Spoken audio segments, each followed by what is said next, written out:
I mean, yesterday's game plan was right up there with the Heimerdinger jungle I cast so many years ago. Meta breaking is awesome. The Galio ban, though, to start things off here for Longzhu, I think is super smart, because guess what? Even level 1, Galio has wave clear, a great 1v2 champion, and when you're lane swapping, 1v2s usually go hand in hand. And the bans should be fairly standard from Gigabyte Marines. The Talia coming in as well, remove that from BDD is very smart. Obviously one of the champions he is amazing on, and it's fantastic for Longzhu. And you think about what she's good at. Talia has the global, the ability to roam top was the core strategy of Longzhu to help Khan out in the top lane. So Galio gone, Talia gone. They're actually both bans against BDD, even if they're one apiece. Galio gone, Talia gone, Jace and Kalista also taken off the table by the Marines, while Lulu and Janna have been removed by Longzhu, as the first pick is Xayah for the Korean representative. That seems very standard. That must be like a Cho'Gath support. There is always that possibility. And Optimus, of course, Optimus, depending on who you are, could be taking the Karma mid. So who are you? What do you say? I say Optimus. I say Optimus. Come on, Transformers. It's right there. So we get the Xayah as well. Rakan is available and was not taken by Gigabyte Marines. And Rakan is one of these special supports who can be a playmaker but also build art and sensor. They're fairly rare in the current meta. Most of them are very defensive shielding supports. This guy can engage, and Gorilla wants to engage. And of course, Rakan will be a denial to the Xayah. Rakan, the most beloved bot lane in the world. Prey and Gorilla get the lovers bot lane. Not necessarily a common pick for them in Korea, but of course we know the power of Xayah. It was first pick Jarvan yesterday, first pick Xayah, and they get the Jarvan anyway. Definitely a solid first half of the draft for Longzhu so far here. Gigabyte Marines going to round out their first half by picking up that Tristana that was almost able to find a pentakill yesterday. Slightly denied by his own teammate, but maybe he can do it again here today. And also Tristana is the best available AD carry against Jarvan specifically. Like, not only can you jump out of that Cataclysm, you can also deny his engage if you're very quick. So it's a smart choice, but I'm kind of scared to see Longzhu get Xayah Rakan and the flex pick Jarvan. Like, that's a lot of power picks for these guys. But you look down Gigabyte Marines and it feels like the end of their draft is more than some of their parts. Even yesterday we were like, okay, you're showing us the Galio's going top lane, that's weird. They made a lot of reveals early that didn't necessarily cement the final 5. I look at Gigabyte Marines and I say, okay, so far, pushing. Pushing is there in terms of the draft. They play with a very fast pace in the early game, and Longzhu do as well. So fighting fire with fire is a good choice. All right, going into the second part of the picking phase now with Sejuani, Syndra, Cassiopeia, and Maokai all banned away. Gigabyte Marines have one more to make before giving over the next 2 picks to Longzhu Gaming. Picking between a couple of different things here. They go with the Lucian. Cassiopeia already banned away. Could have been a pick against Lucian specifically. Famous last words, but maybe the strategy no one saw coming was straight up League of Legends, guys, because so far, it's dangerously meta on the red side. But we're still again waiting for the jungle pick for Levi, which is the big one. Lucian adds on to your pushing lanes part you just said before here. Like, normally he pushes every single mid lane early on at least, and especially with Talia already being banned away. I really wonder if we're going to get like a counter jungling pick from Levi that can just abuse these lanes. Throw a name out there, Deficio. I mean, so something we have seen from teams with like a lot of pushing lanes, like there are things like Nidalee you can play. Kayn has been used as well. I guess Mordekaiser. The karma that was picked up at first is so good at taking these slow melee champions like the Cho'Gath and the Mordekaiser and getting them in there. And you know this is cool. You know what the delicious thing is? We had one Mordekaiser in Korea. It was Khan himself playing as a counter pick to the Renekton. This champion works in a 1v2, and I think we're getting spicy. I'm once again smelling a bit of a lane swap, because Cho'Gath, while he's not an amazing jungler by any means, because it takes a lot of time before he really comes online, he does offer wave clear in the early game. So if your job is to hold in a lane swap with your top laner, Cho'Gath actually works there. It's not a carry pick for Levi, it's actually completely different. So I'm thinking the lane swap for now. Mordekaiser, of course, could just take the 1v1 lane. I mean, lane swap has to be on your lips. It is Archie, has played it in Soul. It's one of those ones we saw. The Mordekaiser and the Urgot were the edge meta picks that we thought, what if, what if, what if? The what if starts now. The what if for this game should be absolutely amazing to watch. Mordekaiser, something that no one expected. Well, I'm sure a couple people probably expected it, but by and large, we did see it in solo queue, fair enough. But heading into this game, Gigabyte Marines are not disappointing already as we're loading in.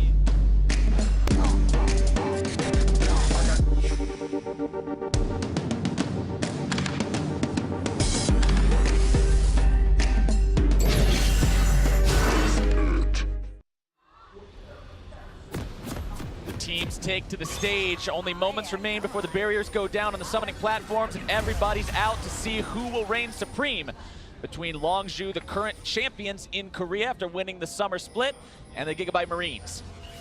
And now we get Levi on Cho'Gath. We said in Champ Select, this is not the big carry jungler. Yesterday he had the Nocturne, and it was fantastic to watch him, double jungle early, rush to level 6, and have this super carry performance. It's gonna be different. And let's talk about how Longzhu should approach this, because we watched yesterday a 4-point, 5-point defense very defensively. Whenever you're against what ifs, I really like barreling in as 5. It's the same as if you're in solo queue, you go in as 5 against, say, a Blitzcrank, expecting to invade yourself. Longzhu are going to get extra information, as we had a bit of information about Levi. Yeah, they have to try to get a little bit of control over this jungle. You can see on your screen right now the numbers that Levi put up yesterday. Absolutely insane performance on that Nocturne, thanks to his team giving him so many resources. Longzhu wants to shut that down this time around. So we are going back to the old lane swap meta, where you used to go in and place this ward all the way at the enemy inhib turret, between the tier 2 tower and inhibitor turret right there, simply to spot if someone is moving from base down to this bottom lane. We're really old school now. They really are going all the way back in time to keep an eye on who's going to be walking down that lane so they can make sure they respond in time. Let's see, this looks like the same kind of start as before, where Levi and Archie will double jungle, but Longzhu looking like a team that wants to steal a blue buff. Longzhu looking like a team that watched Gigabyte Marine's game yesterday and knows these kinds of tricks. Important to point, there was vision on the blue buff as it was started. There's information to the side of the Gigabyte Marines that this has been taken away. Yes, understand the fundamentals of playing against a different strategy. Cheese, innovation, whatever you want to call it. It's what Longzhu's been able to do day upon day. All right, look at this. So we got No Way in the mid lane with the Tristana. Optimus is going top lane with TP Lucian. And we have a duo jungling happening from the Karma and the Mordekaiser. And Levi are now invading the jungle on his own. And ladies and gentlemen, none of those two people you just mentioned have smite. Levi, the jungler, is invading, like you say, so they're trying to find experience wherever they want. For now, Jarvan, of course, going to be pushed out of lane. Looking at the blue buff, it is going to be smited away by Levi. So Archie is now sitting with 50% experience here. So not all the way to level 2 just yet, but he has support next to him. So these guys are now playing in the bottom lane together. And remember that Mordekaiser gets the bonus EXP even if he's in a duo lane. It's part of the Champions kit. And now it's going to be BDD jumped on Levi using the flash. Not quite able to find the rupture. BDD gets himself away, but it's both summoner spells. Yeah, BDD staying towards the bottom side, meaning that there was no chance for Levi to instantly silence him. Meanwhile, Longzhu, they want to kill that bot lane. Going for a turret dive, both level 1, here we go! See if they can do it. Gorilla's able to find the knock up, the damage coming out. They grab the first blood onto Archie and make it 2. Longzhu. And that's the counterpoint. Remember, yesterday we saw the attempt at the dive, but it was botched. Longzhu do it clean. They draw all 5. They'll get the turret. There's no reinforcements pre-5 minutes, so even though Lucian gets some time, they cannot match the pace. And the most important thing here for Longzhu is the fact they build up this very big minion wave you see on the screen. And as soon as the wave is hitting the tower, they are instantly diving, stopping Archie from getting experience. Teleport comes in from Archie, but now he's found himself in a very rough situation. The turret is gone, Archie is alone, and the damage is there. Prey grabbing himself, kill number 2. And just teleporting back in has such a high element of risk. We've seen so many top laners in Korea, Huni most famously, camped, and they left the turret. They didn't DPS it as fast as possible. It looked so inviting for Archie to come there. He said, I have the flash, I'll be okay. He was far from okay. Trying to return the favor here. Khan sidestepping away from the rupture, keeping himself just fine for now. Khan's enjoying that old school lane swap top lane experience as well. Very little CS, having multiple people trying to bother him while he gets the very little that he has available. Not a great game for him, but a fantastic showing from Longzhu in the bottom so far. And the crazy thing is, this was more of a role swap than a lane swap, because there was technically 2 members with the Mordekaiser in the bottom lane, but that is technically a duo lane you can actually run.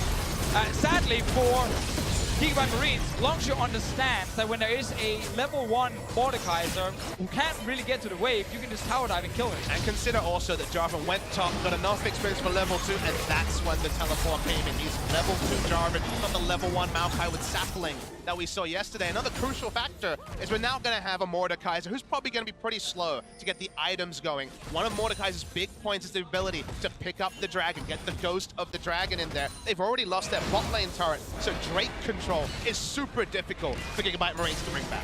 Falling behind like this early as the Marines, definitely not where they wanted to see themselves. This is a team that does experimental strategies. They go out of their way to come up with different ways to play the game, but those methods can quickly find you putting yourself in a hole if you fall behind. And every scientist knows that when you run those experiments, the first one's not always the one that's going to hit big. It did yesterday. The second one here seeming like a bit more of a mulligan. A 2,000 gold disadvantage. Pre-5 minutes, it might even get bigger here as well. Here's the chase. Gorilla definitely looking to build that lead right now. Cuz coming around as well, takes a big swig out of the keg, throws down another one. Archie trying to keep himself alive a little bit longer. Why has is the BDD heal. here? BDD's showing up just to make sure he can grab some assist money or make it the kill. No, Cuz looks like he might take it instead, but BDD with the kill. This laning phase is like done already, and we're only like 5 minutes into the game. We have Xayah in the mid lane now, Ryze in the bottom lane. Optimus, he's still trying to push this tower, but it's barely taking any damage. You know how we have games where we try to incorporate some information for the viewers at home for solo queue?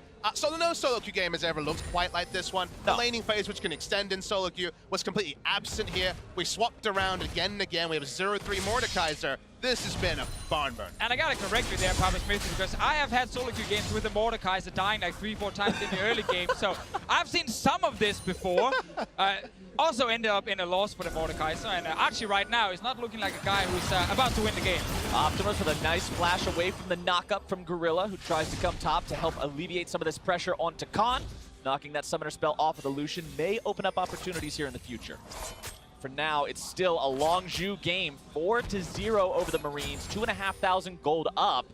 I just don't know what Gigabyte Marines has to do to get themselves back into the game at this point. It's looking pretty dire. Yeah, exactly. Like, when you have these very special, unique strategies, you rely a lot on the early game to go your way. That's kind of where you're surprising people, because once you get to late game, it's a standard game. That will not be different. The fact that Gigabyte Marines have not managed to actually get ahead now and just fallen really far behind means that we're now playing on Longzhu's turn.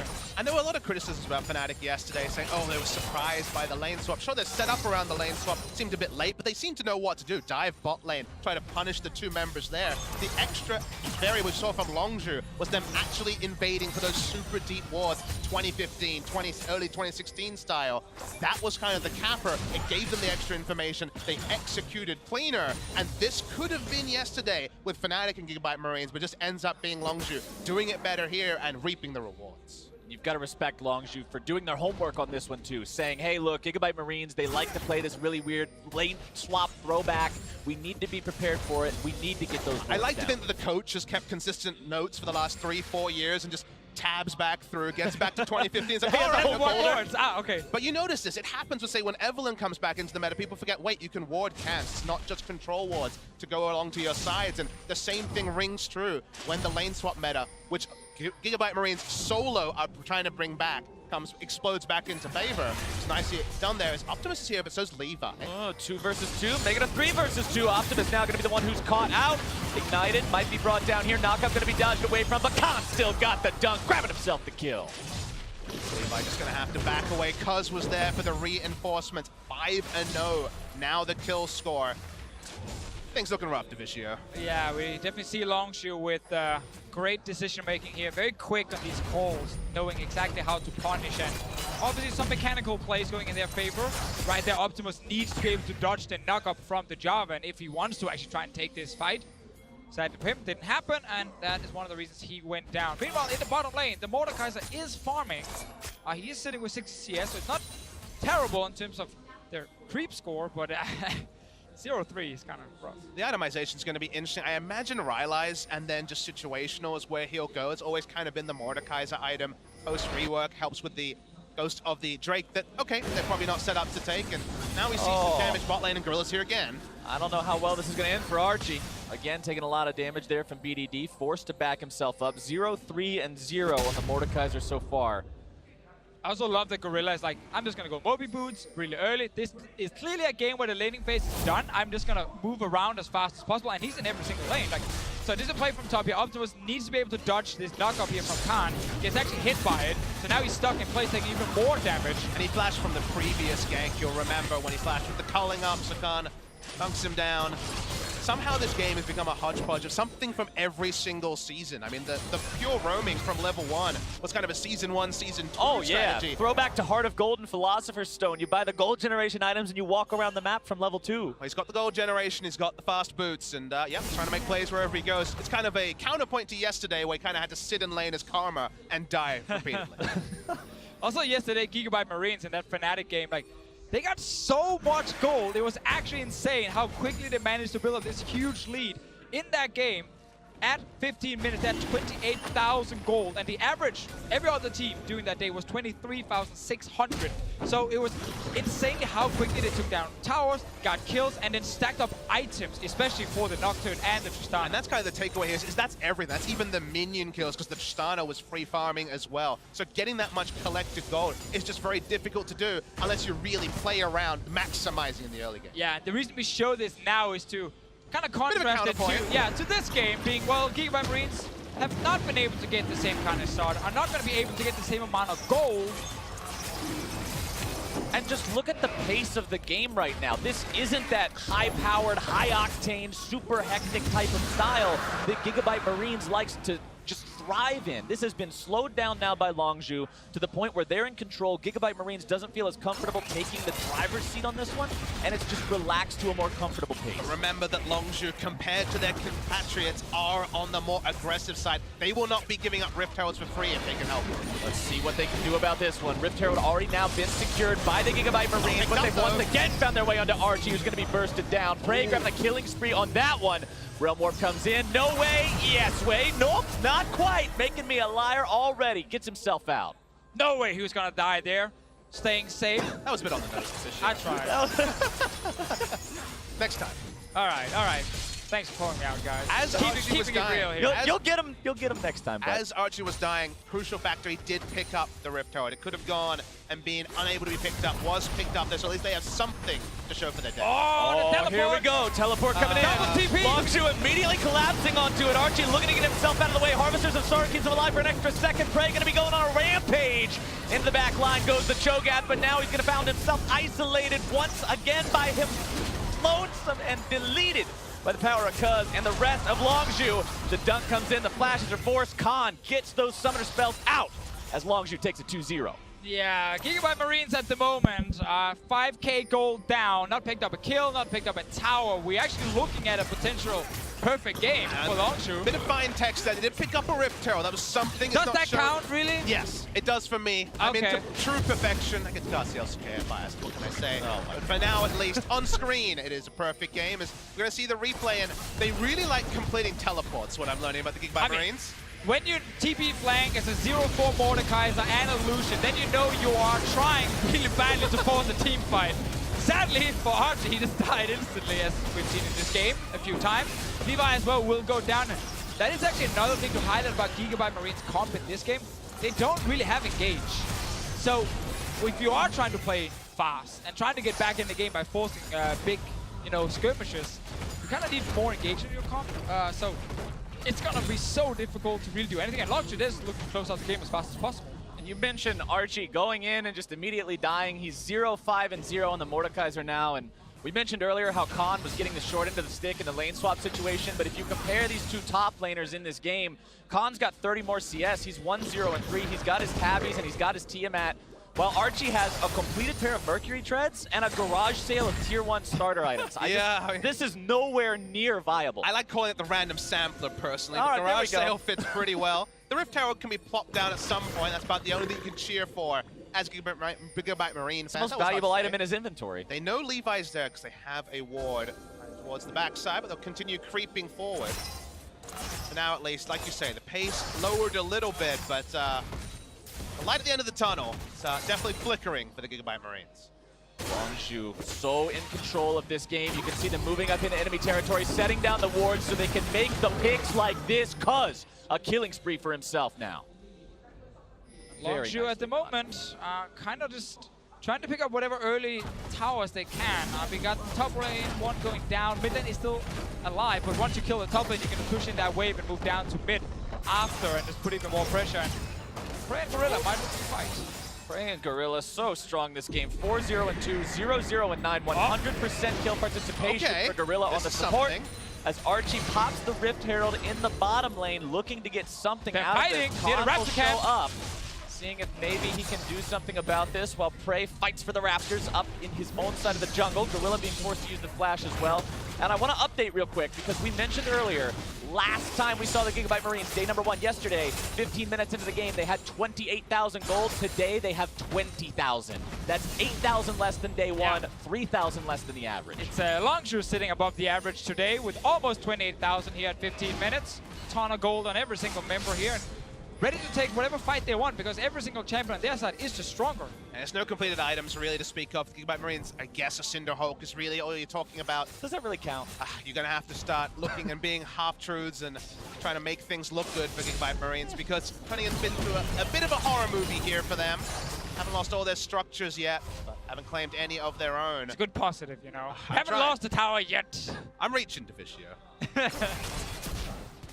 All right, Prey in the mid lane continuing to apply the pressure. And as these item leads that we're mentioning start to become more and more prevalent, as you can see the Rod of Ages and the Essence Reaver completed on the carries of Longzhu Gaming.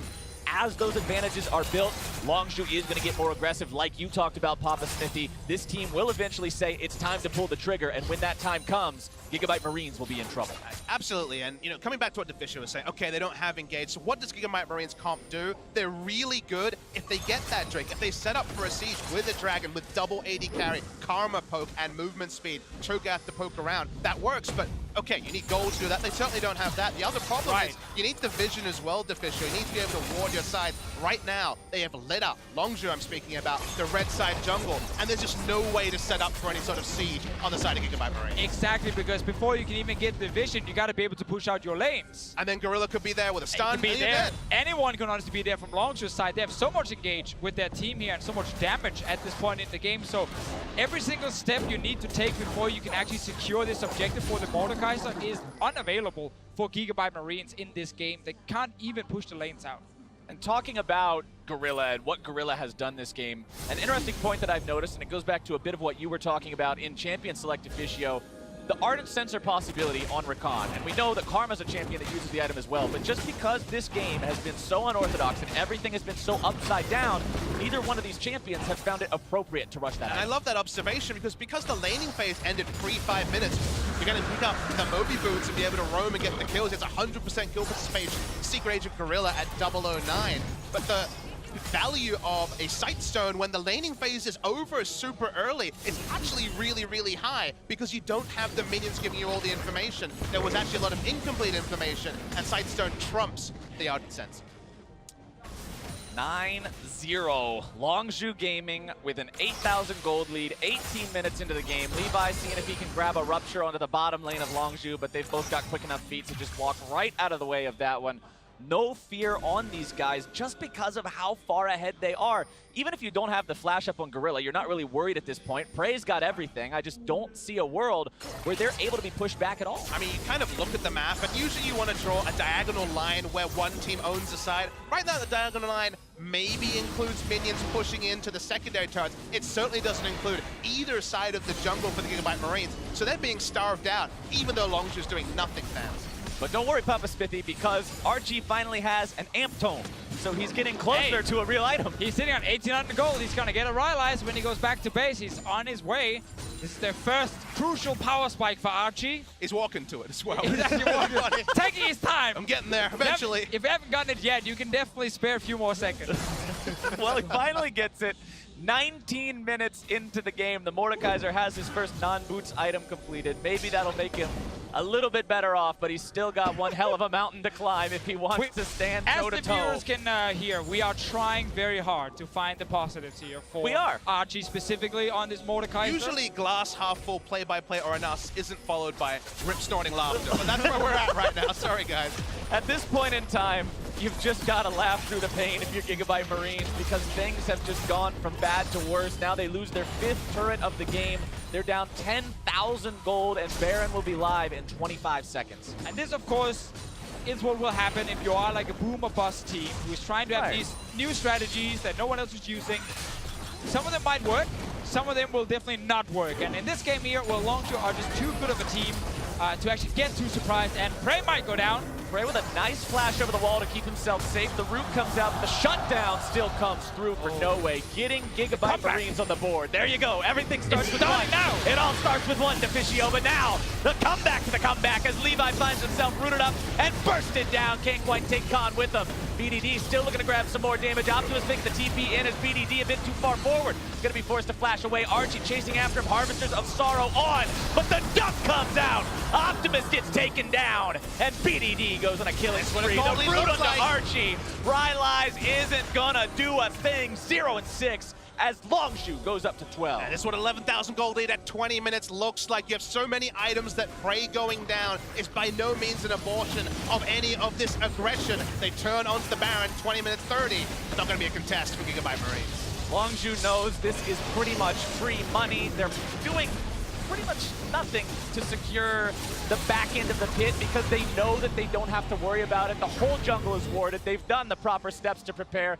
The Duskblade first completed item on Khan's Jarvan, by the way. This is what happens when you piss off the man who plays carry tops all the time and make him sit under his turret all game. You're gonna pay for it. Now we don't have to talk about any sort of perfect game ramifications because Prey, he took too many liberties. They didn't have complete vision over both sides. He went down, but that didn't dissuade Longzhu. He is an inexperienced player, so he was obviously just overextended there.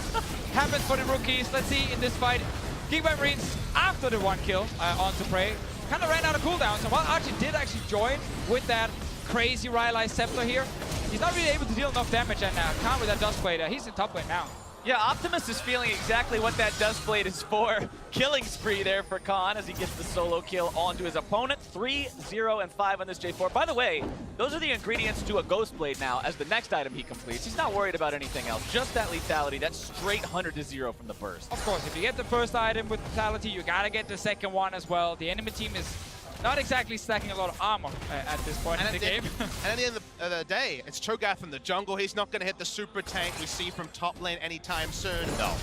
There's a Rylai's, but nothing else to talk about from Archie. So you're basically one-shotting everyone on the side of Gigabyte Marines, and any more items, and that's basically all 5. Oh, by the way, knock knock, bottom lane. It's Longzhu as Khan goes on a rampage top side. We don't even get to see it because he kills Archie too quickly. 4, 0, and 5 on the Jarvan. The bottom lane inhibitor turret falls. The inhibitor will go shortly thereafter. They don't even care about going to the other lanes because the Gigabyte Marines can't walk safely through the middle of their own base, and Longzhu will look to end. There's no TP from Khan though, so he's stuck in base. It's only 4 vs 4 up here, and Longzhu decides to step away for now, at least. Oh, never mind. Levi made the mistake of walking up to the wall of his own base. Now he's going to pay for it. Taken out. Longzhu are just so threatening at this point. They're here to win and get out. Not wasting any time. The fastest game of groups yesterday, I believe it was 24, 26 minutes, something around that, as Gigabyte Marines beats Fnatic. And they might just lose that quickly to Longzhu here today. 23 minutes in, the team is on to the second inhibitor turret.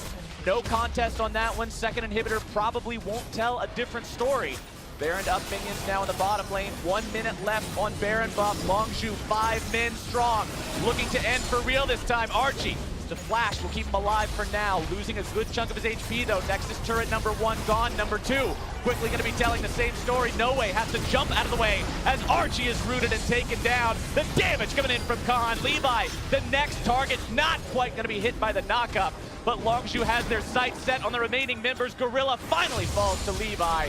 Optimus tries to escape back into his own fountain as Longzhu pad the stats, take down the Nexus, and defeat the Gigabyte Marines. Fastest game of Worlds, and when you go big or go home, as the Gigabyte Marines are so wont to do, this can be the reality. They come crashing down, back to earth. They beat Fnatic. They felt so good about that yesterday. But after that, here we see that unfortunately, the other side of the coin is that Longzhu were able to scout out the level 1, and from there, it was only going one way. Also gotta say, this was a draft from Gigabyte Marines with a lot less punch in it even if they are actually succeeding with this, you know, kind of lane swap, kind of role swap with the Mordekaiser in the bottom lane, like, it's still a comp that will take a lot of time before it's actually doing a whole lot.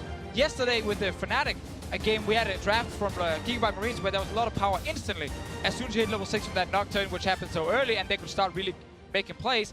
Not the same with this draft here. Longzhu obviously responds perfectly in the early game and just shuts it down completely. And you think about it, it was a siege comp versus an engage comp. So even if they hit their power spikes, got a couple of Drakes set up, there was still comeback mechanics there on the side of Longzhu. So there was never really going to be the same inevitability. Whereas yesterday, the Tristana got going and you thought, okay, this is going to be the end of the game for the side of the Gigabyte Marines. So it was an entertaining one, but it felt like 10 minutes in, we were kind of watching the clock. Plus, Levi on something that's not that big playmaker, that big carry, early game like the Nocturne was. Seeing him just sort of jump around on a Cho'Gath and like stomp around. Can you do that one more time? Jump around? Yeah, you just stomp around like that. But not really what you expect to see from him. But Longzhu took the lead in Group B with that win.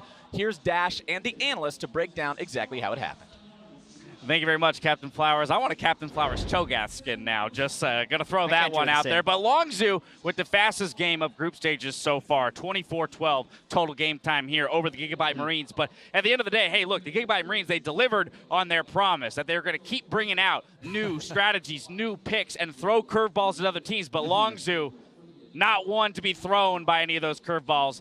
They go ahead and shut them down. Yeah, and I thought that Longzhu